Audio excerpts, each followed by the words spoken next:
ایک سوال یہ پوچھا گیا کہ اگر کوئی شخص اپنا فرض حج کر چکا ہے، اب وہ نفل حج کے لیے جانا چاہتا ہے، نفل حج کرے یا کسی حاجت مند کی حاجت روائی کرے، اس کے لیے کیا افضل ہوگا؟ تو اس کا جواب یہ ہے، نفلی کاموں میں سے کون سا نفلی کام افضل ہے، اس بارے میں فقہائے اسلام نے قاعدہ بیان کیا ہے کہ جس نفلی کام کی حاجت و ضرورت زیادہ ہو وہ افضل ہے۔ لہٰذا اگر کسی علاقے میں مسافر خانے یا پل وغیرہ کی زیادہ حاجت ہے تو یہ بنانا نفلی حج سے افضل ہے، جبکہ نفلی حج عام صدقات سے افضل ہوتا ہے۔ البتہ اگر کوئی شخص بہت حاجت مند ہو، تکلیف میں ہے، یا نیک لوگوں میں سے کوئی ضرورت مند ہے، یا سادات کرام میں سے کوئی محتاج ہے، تو اس کی مدد کرنا نفلی حج سے افضل ہے۔ حضرت رحمتی رحمۃ اللہ تعالی علیہ فرماتے ہیں کہ حق یہ ہے کہ اس مسئلے میں تفصیل ہے، وہ یہ کہ جس کی حاجت زیادہ ہو اور نفع زیادہ ہو تو وہ افضل ہے، جیسا کہ روایت میں ہے کہ ایک حج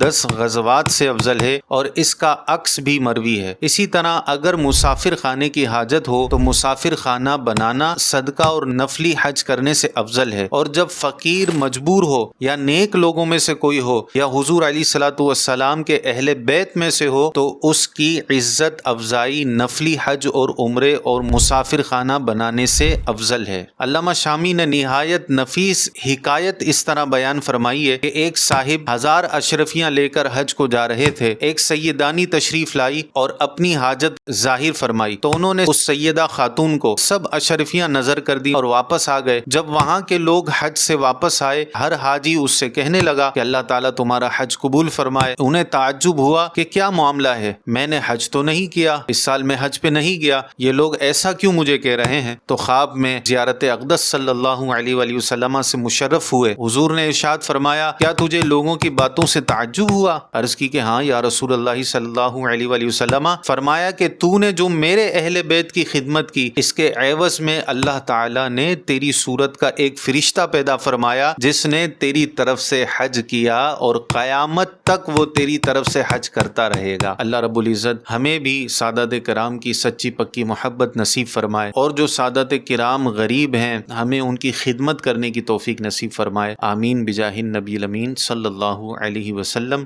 اگر یہ ویڈیو آپ کو اچھی لگی ہو تو اس کو ضرور لائک کیجیے گا، اور اپنے دیگر دوستوں میں بھی اسے ضرور شیئر کیجیے گا۔